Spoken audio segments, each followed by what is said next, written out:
Você sabe o que é um polímata? Olha o quê? Eu conheço poliglota. Tem alguma coisa a ver? Polichinelo? Descubra no podcast de hoje.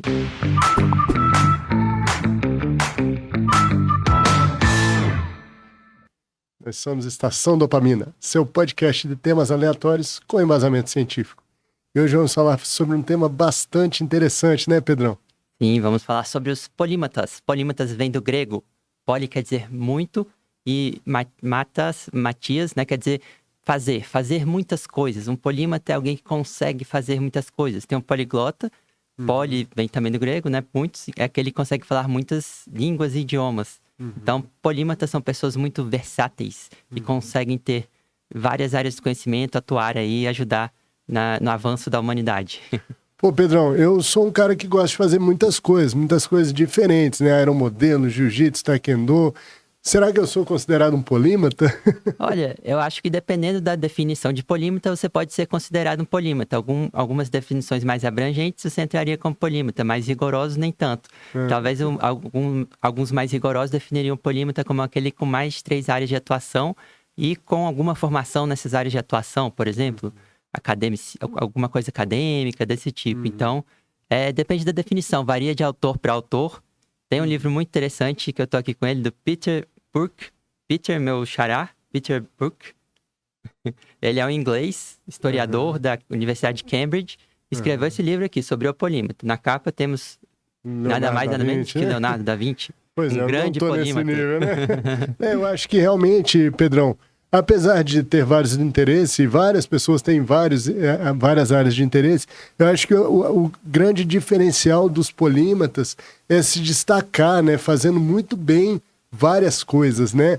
Como o próprio Leonardo da Vinci, o Santos Dumont, né? Entre outros. Você citou um cara muito interessante, né? Santos Dumont foi alpinista, aviador, balonista e inventor de diferentes coisas. Então, ele realmente foi um polímata também versátil, com várias áreas de atuação.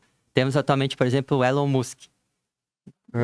É um empresário que atua em várias áreas diferentes, mas que também se formou em física e acho que matemática, alguma coisa assim, economia. Então, ele poderia ser considerado um polímata também.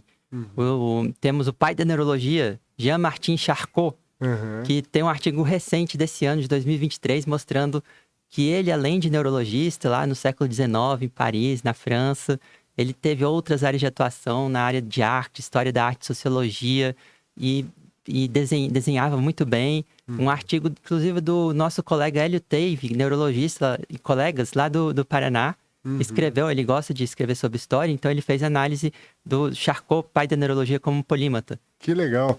E você sabe que o Hélio Teive é um dos poucos neurologistas que publicaram 500 artigos, né? Maravilha. Agora, recentemente, teve a comemoração aí dos artigos de número 500 ali do Dr. Hélio. Parabéns, Dr. Hélio. Mas, por falar em 500, esse livro aqui do Peter Buck, ele cita 500 polímatas ao longo da história. 500 polímatas. Principalmente, ele é mais focado no Ocidente, né? Que ele é da Inglaterra.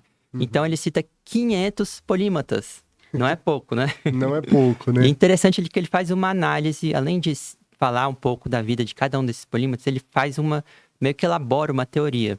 Ele acha que atualmente a gente vive mais numa era de especialistas. Então existe esse embate, entre aspas, entre especialistas e polímatas. Especialistas é aquele que vê em detalhe, em pequenas coisas, a sua área de atuação. E polímatas são aquele que tem uma visão mais geral, mais ampla, the big picture, né? Em inglês, o quadro geral. Então são áreas que eu acho que precisam uma da outra, mas atualmente a gente está numa era mais de especialistas. Mas ele fala que já houve era de polímatas também no passado, e que essas eras de polímatas ajudaram a dar um boom do conhecimento para a humanidade. Aumentou vertiginosamente o conhecimento. A gente pode até falar um pouquinho quais foram essas eras que trouxeram muito conhecimento com grandes polímatas atuando. Que interessante, Pedro, porque realmente tudo que a gente lê, todas as áreas, né, hoje em dia, tem conhecimentos tão profundos que muitas vezes a gente até perde o interesse, né, em ver realmente a fundo aquilo que a gente acha que realmente vai deixar de ver o big picture, né, assim, aquela visão do todo. E realmente eu acho que ter algum grau de profundidade mais profundo do que assim, uma visão superficial, em várias áreas, te ajuda, inclusive, no seu trabalho, no seu dia a dia, às vezes fazer relações, né? E pegar novas formas de resolver problemas, né, Pedro? Qual a sua opinião? Pois é, às vezes você está no microscópio, digamos, só vendo os detalhes daquele microscópio e você não consegue ver o que está fora. Fazer as pontes e conexões com outras áreas que podem não ter nada a ver, mas às vezes tem uma relação. Então, é importante você ter essa visão polímata, é importante termos mais polímatas na sociedade, pessoas que têm uma visão mais geral, por exemplo, na medicina. Você tem o médico especialista, mas tem o médico generalista, o clínico geral. E atualmente, a gente sabe que o especialista é um pouco mais valorizado que o clínico geral. O clínico geral, de certa maneira, é um pouco mais desvalorizado, vamos dizer. E ele é um polímata. Ele atua em diferentes áreas e ele devia ser mais valorizado também. É o que a gente costumava escutar no começo da faculdade, né? Aquele médico que resolve do parto ao infarto, né? Que resolve realmente bastante coisa. Mas é interessante, né, Pedro? Porque em políticas de saúde pública, vale muito a pena você ter um médico que vai resolver várias questões de complexidade baixa a moderada, né? E realmente encaminhar os casos que precisem de ajuda. Realmente, em alguns países que têm bons sistemas de saúde, como Inglaterra, Canadá, né? A gente não vai direto no especialista, né? A gente tem que passar pelo médico geral e ele é que vai ou nos encaminhar ou resolver ali nossa vida, né? Sem dúvida. E assim, até o pessoal fala, né? Os nossos avós e tal, minha avó era psiquiatra. Os médicos do passado tinham mais conhecimento em artes, tinha mais conhecimento em literatura, mais conhecimento do que estava acontecendo na ciência como geral, na física, na química. E atualmente a gente acaba, nessa era de especialistas, não só na medicina, ficando muito na nossa própria especialidade área. Às vezes a gente tem que dar uns passos para trás para enxergar tudo, e às vezes até coisas que não tem nada a ver, mas que às vezes você acha uma relação ali interessante. Criar pontes. Interessante você ter falado isso, porque realmente é cultura geral, né? Realmente, você pode ser o cara mais, né, aprofundado na sua área, mas se você não tiver alguma cultura geral, onde é que você vai ter um ponto ali, né, de afinidade com o seu paciente? Às vezes, como é que você vai conseguir, né, assim, quebrar o gelo e começar ali uma conversa, né? E interessante, Pedro, que eu recentemente comecei a ler sobre filosofia, né? E muitos dos questionamentos que a gente tem hoje já estão respondidos nos livros antigos, né?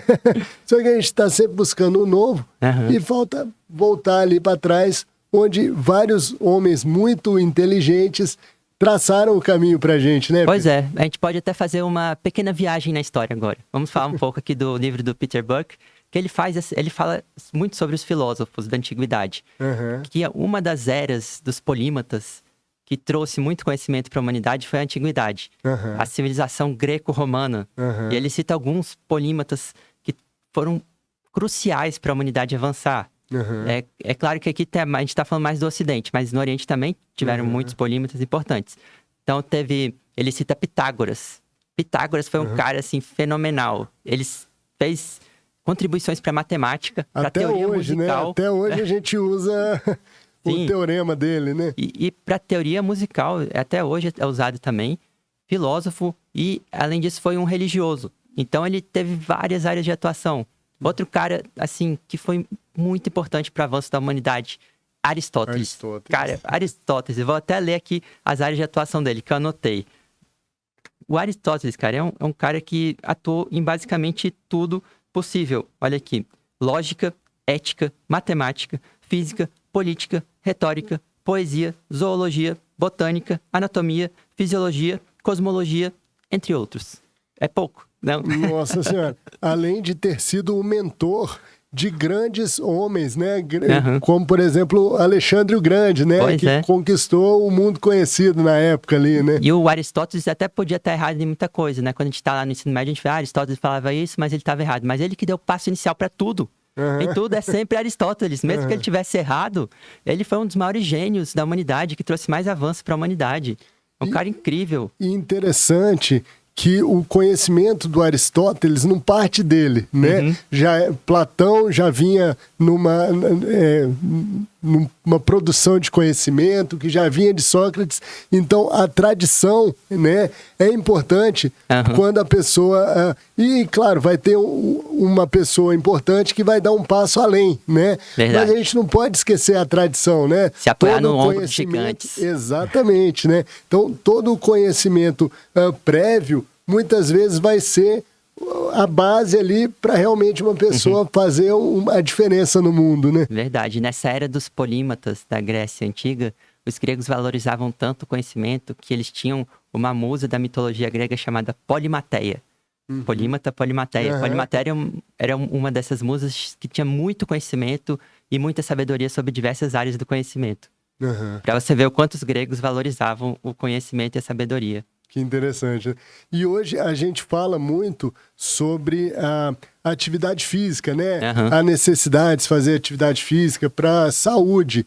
E na Grécia, todos eram atletas em alto nível, né? Platão, inclusive, era considerado campeão de uma luta. Ele era do segundo maior torneio lá da época de luta. Ele foi campeão lá, né? Pois é, mente sã em corpo são. Exatamente. Desde milênios atrás, né? Conhecimento que a gente resgata sempre, né? E tem outro caso interessante, indo agora para Roma. O Peter Buck fala do Plínio o Velho. Já ouviu falar do Plínio o Velho? Ainda não. Ele foi um almirante romano, mas que estudou áreas de zoologia, botânica, filosofia, história, direito, política. Ele estava sempre estudando a todo momento. Ele falava que todo tempo que eu não estudo é um tempo desperdiçado. Então, ele tinha servos que liam para ele a todo momento. Olha que coisa. Eles ficavam lendo para ele ficar aprendendo. E sabe como que ele morreu? Como? Sabe a erupção do Monte Vesúvio? Foi lá em 70 depois de Cristo, mais ou menos, que destruiu com Pompeia. Aquela de Pompeia, né? Ele viu essa erupção, ele quis ir lá observar o fenômeno natural e estudar esse fenômeno. Ele era tão curioso para estudar que ele foi lá e acabou pegando uma larva no navio dele, que ele era um almirante romano. Então, pelo conhecimento, ele acabou morrendo. É um legítimo skin in the game, né? O cara realmente deu a vida ali pelo que ele acreditava. Interessante, né? Falta isso, essa visão, né? De, isso aqui vale minha vida, né? Realmente interessante. Essa sede pelo conhecimento. Daí depois o Peter Buck fala de uma outra era dos polímatas. Foi essa lá atrás e outra que começou na segunda metade da Idade Média. A gente acha que a Idade Média foi a Idade das Trevas, né? Mas não é bem assim. Não é bem assim, não. A gente, inclusive, Santo Agostinho foi um ícone aí, né, da Idade Média, onde ele compilou, né? Ele viu que o Império Romano estava em decadência e ele realmente compilou toda a cultura que se tinha naquela época, né?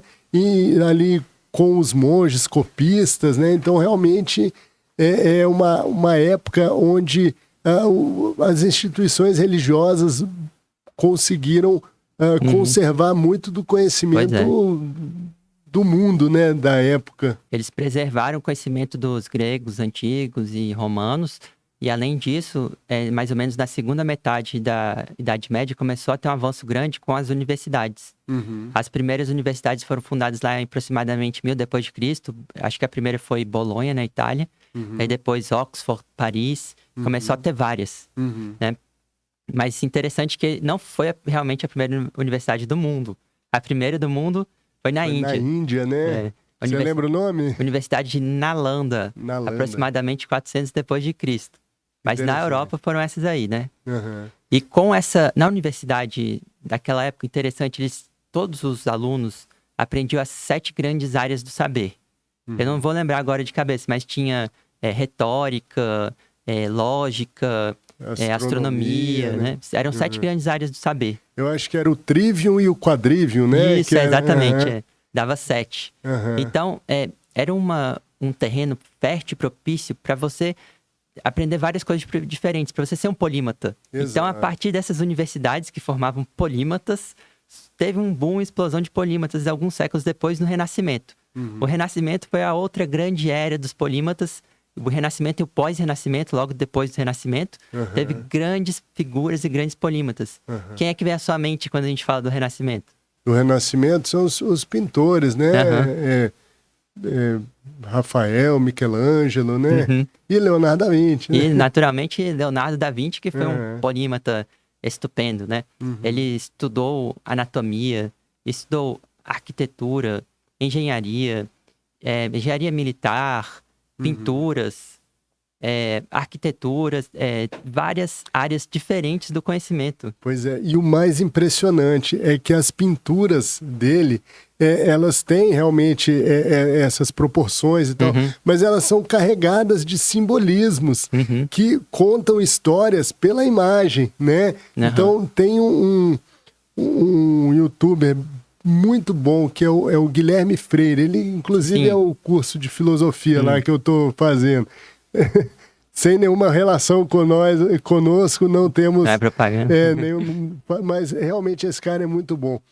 E ele faz alguns exercícios de análise de arte baseado na filosofia, né? Então, tem algumas pinturas onde ele vai retratar, por exemplo, os filósofos. E dependendo da posição, é um filósofo mais para o lado dos prazeres mundanos, ou é um filósofo mais para o lado das virtudes celestes, né? E realmente tem as fases e inclusive a luz, né, que incide sobre o quadro tem um significado, sabe? Pois é. Impressionante. E assim, tem um trecho aqui que eu acho muito interessante, que eu vou ler aqui, é um trecho bem curto aqui do livro, que fala sobre Leonardo da Vinci, que fala sobre o quanto ele era versátil. Aqui, ó. Leonardo da Vinci notou analogias entre a luz e o som, entre os rios, os galhos das árvores e as artérias, entre o voar e o nadar, entre os animais e as máquinas, chegando, por exemplo, a escrever que um pássaro é um instrumento que trabalha de acordo com a lei matemática. Algumas de suas descobertas dessas analogias partiram daí. Explicou a função das válvulas do coração, comparando o movimento da água ao movimento do sangue no corpo humano. Em suma, Leonardo trabalhou sob o pressuposto de todas as diversidades aparentes da natureza são sintomas de uma unidade interior. Fios invisíveis atam esses fragmentos. Olha só. Então, isso é a coisa mais incrível que os polímatas fazem. Leonardo da Vinci estudou profundamente anatomia. E a partir dos conhecimentos anatômicos dele, ele elaborou quadros, pinturas altamente reais. Ele sabia cada músculo do nosso corpo, cada músculo da mímica facial. E a partir desse conhecimento que aparentemente não tinha nenhuma relação, anatomia com pintura, juntou as duas áreas para criar uma obra universal de arte da humanidade. E atemporal, né? A gente poderia estudar anatomia hoje nos escritos dele, né? Até talvez. Hoje tem o atlas de anatomia dele. Eu tenho em PDF até, muito interessante. Pô, bem elaborado. Que legal. Então, para você ver o quanto os polímatas também são importantes, né? No Renascimento, eles valorizavam o saber universal, que, de certa forma, é um ideal de polímata. E depois, no século seguinte, teve o pós-Renascimento, que também foi uma era de polímatas muito importantes. Teve Isaac Newton e Leibniz. Você sabe qual foi o rolo aí que deu entre Newton e Leibniz? Não sei. Teve um rolo entre eles. O Newton era inglês e o Leibniz era alemão. Daí já vê que tem uma briga ali, né? Inglaterra contra a Alemanha. O Newton foi um grande físico, elaborou a lei da gravitacional geral, que foi aplicada por muitos séculos, mas além disso foi matemático, estudou investimentos, estudou outras áreas da astronomia e também foi presidente da Casa da Moeda da Inglaterra. Então ele, sem dúvida, foi um polímata. E o Leibniz é considerado um dos maiores polímatas da história. Deixa eu ler aqui tudo que o Leibniz foi, porque foi muita coisa. Ele foi matemático, filósofo, inventor, historiador, músico, diplomata, jurista, tradutor, naturalista, poeta, escritor, entre outros. Ele inventou o sistema, criou e elaborou o sistema binário, que é o sistema numérico base da computação atualmente. E o rolo entre eles foi o seguinte: os dois conseguiram desenvolver na matemática o cálculo integral, que atualmente é essencial para matemática, para física e para outras áreas do conhecimento. E os dois desenvolveram mais ou menos na mesma época, só que de maneiras diferentes. E um ficou acusando o outro de plágio. E até hoje, alguns discípulos e seguidores do Newton ou do Leibniz falam, não, o Leibniz que plagiou, o Newton que plagiou. Até hoje tem essa briga entre eles. E eu queria perguntar aí pro pessoal que tá vendo, você é do time Leibniz ou do time Newton? É difícil, hein? Vamos criar uma polêmica aí, uma polêmica histórica. Qual o seu polímata favorito, né? Leibniz ou Newton? E Pedrão, e hoje em dia, cara, por que você acha que a gente não tem tantos polímatas quanto a gente tinha?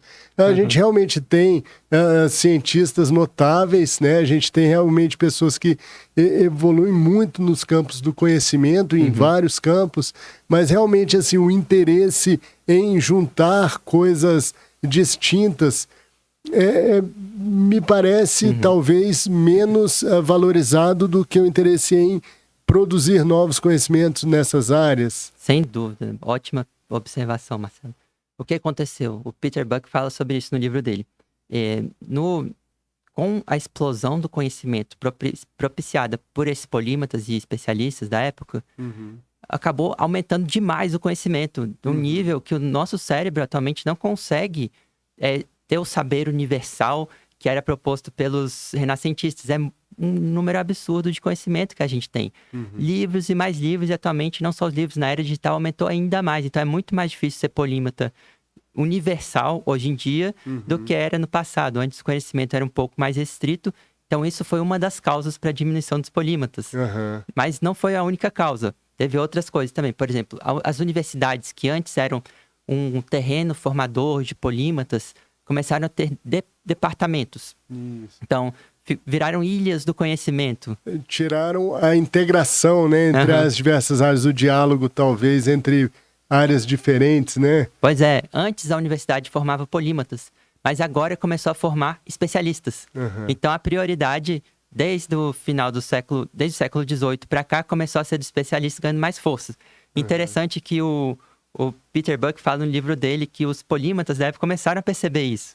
E fala, nossa, o conhecimento está se fragmentando demais.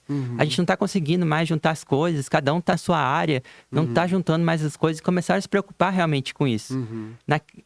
Para você ter uma ideia, em 1830, o termo cientista foi cunhado pela primeira vez, indicando essa tendência ao especialista. Em 1840, mais ou menos, na França, o termo especialité foi cunhado pela primeira vez, mostrando essa tendência mundial ao especialista. Então foram algumas causas aí que levaram a estarmos atualmente na era dos especialistas. Entendi. Pedro, mas conforme a gente viu, teve uma época lá na Idade Antiga, depois na Idade Média, depois no Renascimento. Parecem ser ciclos, né? Parece que no momento a gente está num ciclo de especialista, mas em algum momento todo esse conhecimento gerado, né? Todo esse conhecimento e essas descobertas, em algum momento vão gerar o interesse de pessoas em compilá-los, né? Então, provavelmente a gente vai viver no futuro um novo ciclo ali de polímatas, né? Sim, eu acho que os polímatas são importantes também para o desenvolvimento da sociedade, especialistas são importantes, acho que um pool de cada um é importante. Então, o Peter Buck fala sobre isso, ele é até otimista em relação a isso. Ele fala, por exemplo, com o advento das redes sociais, existe o que a gente chama mais de interdisciplinaridade, mais integração, que antes eram aquelas ilhas fechadas, departamentos da universidade. Mas atualmente com as redes sociais existe mais comunicação. Então você pode falar com um especialista de outra área e ter um novo conhecimento, agregar coisas e se juntar mais com as redes sociais. Então ele vê que isso talvez propicie uma nova era de polímatas mais para frente. Pois é, e tem até empresas, né, que fomentam esse diálogo entre diferentes áreas, né, como por exemplo as think tanks, né, aquelas empresas que buscam trazer realmente soluções inovadoras para problemas difíceis, né? E realmente trazem bastante avanço aí, né? Integrando conhecimento. Sem dúvida. Eu acho que sem polímatas, a humanidade fica míope, porque não consegue enxergar de longe aquela big picture. Sem especialistas, a humanidade fica hipermétrope, digamos. Não consegue enxergar de perto. Então a gente tem que chegar de longe e de perto, tem que ter os dois. Tem que ser multifocal aí, né? Pedrão, eu tô lendo um livro que é muito interessante, chama Como Ler Livros. O autor é Mortimer Adler. E realmente esse livro é muito interessante porque ele te ensina a pegar o máximo daquele livro. Mas, ao mesmo tempo, ele te ensina que nem todo livro deve ser lido de maneira a extrair o máximo, né? Verdade. Porque, às vezes, você vai perder muito tempo numa literatura que chega em um momento, ela te traz muito pouco, ela é muito esforço para pouco ganho, né? Então, verdade. A primeira forma, assim, que ele fala que a gente deve ler um livro é olhar a capa, contra a capa e o índice, né? Ler ali o prefácio para entender sobre o que é aquele livro. E muitas vezes só aquela leitura ali já já é suficiente para o seu objetivo em conhecer aquele livro, né? O que você acha disso? Pode ser uma forma da gente criar polímatas, né? Talvez não ir tão a fundo, mas entender de várias áreas. Marcelo, você colocou um ponto, assim, crucial. A gente vive numa era do fast reading, leitura rápida e dinâmica. Mas eu acho que o slow reading também é importante. Exato. Aquela leitura mais lenta, mais contemplativa, raciocinar um pouco sobre aquilo que você leu. A gente lê ali nas redes sociais, na comunicação, no celular, tudo rápido. Mas a gente tem que ter esse slow reading, essa leitura lenta e contemplativa também. É importante parar um pouco, pensar sobre o que você leu. Entendi. E aí, realmente, é o que ele fala. Alguns livros merecem, né, ser aprofundados. E, em geral, os livros clássicos, né, os livros que sobreviveram aí a eras, são os melhores livros para a gente ler a fundo. Porque muitas vezes a gente vai aprender muita coisa, né? Pois é, e, assim, interessante, assim, sobre os polímatas, a gente pode tentar falar um pouco sobre como funciona o cérebro de um polímata. Tem um pouquinho disso no livro do Peter Buck também, apesar dele ser historiador. Ele fala alguns pontos. Um polímata é um cara que tem uma memória boa, um cara curioso, é um cara criativo, é um cara que está sempre antenado, tudo, e é um cara que sente prazer em ter o conhecimento. O sistema de recompensa cerebral está atuando ali. O conhecimento, adquirir conhecimento se torna um prazer para essa pessoa, libera dopamina, né? Opioides, estamos em todas, né? Então é interessante, a criatividade, né? A gente até já falou um pouco em outros episódios sobre como o cérebro do criativo funciona. Pensamentos associativos, ligar, fazer pontes entre coisas diferentes. Então o polímata tem essa capacidade de ligações, ligar áreas que aparentemente não tem nada a ver uma com a outra. Ser sempre curioso. Curiosidade talvez tenha uma ligação com o sistema de recompensa, com prazer. Memória. Temos vários tipos de memória de trabalho, memória de longo prazo, episódica, memória semântica. Então, um polímata é uma pessoa que tem esses domínios cognitivos funcionando bem. E se você se estudar para coisas diferentes, você vai acabar estimulando essas suas áreas cerebrais, né? Não é só uma área cerebral, é claro, mas é interessante que não tem estudos sobre como funciona o cérebro de polímata, porque a gente não tem tantos polímatas assim. Exato. E uma coisa interessante, Pedrão, que eu acho é assim, a automotivação da pessoa. Ninguém está pedindo que ela faça aquilo, ela não tem nenhuma obrigação, mas realmente pela recompensa que ela tem, né, com o prazer e a dopamina, né, ela vai atrás. E isso é muito interessante, porque assim, se a gente for pensar polímatas em várias áreas diferentes, como na época lá dos polímatas da Idade Média, do Renascimento, realmente o nosso conhecimento hoje desfavorece esse tipo de polímatas. Mas a gente tem em áreas, por exemplo, na música, a gente tem multi-instrumentistas, né, que podem ser considerados polímatas naquela área, né? Ou a gente pode ter esportistas, né, que são fenômenos aí em várias modalidades esportivas, né? Pois é, o conhecimento e o saber é algo que nos move. É muito importante para nós aprendermos, importante para a humanidade. E, inclusive, o Peter Buck fala uma coisa muito interessante. Depois, quando a era dos polímatas acabou, ele até esperou, alguns esperavam que os polímatas iam entrar em extinção. Ele fala, essa espécie vai entrar em extinção agora, porque os especialistas estão dominando geral aí. Só que não, os polímatas continuam a existir até os dias de hoje. Beleza. Então isso mostra o quanto nós procuramos, quanto nós temos sede de conhecimento, essa sede que não acaba de sempre aprender coisas novas e coisas diferentes. É o que move o mundo aí, né? As descobertas. E eu queria terminar esse episódio falando a última frase aqui do livro, que foi uma frase do Leibniz, que é um dos grandes polímatas da história, que a gente falou lá no século XVII. E o livro termina exatamente com uma frase dele. Olha aqui.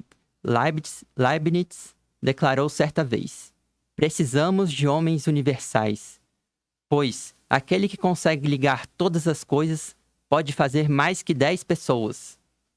E o Peter Buck fala, em uma era de hiperespecialização, mais do que nunca precisamos desses indivíduos. Isso aí, pessoal. Vamos ampliar nossos horizontes aí, né? Aumentar nossas áreas de interesse, porque isso vai fazer bem para todos nós, né? É isso aí, pessoal. Não esqueça de curtir, comentar e nos seguir. Um abraço. Grande abraço.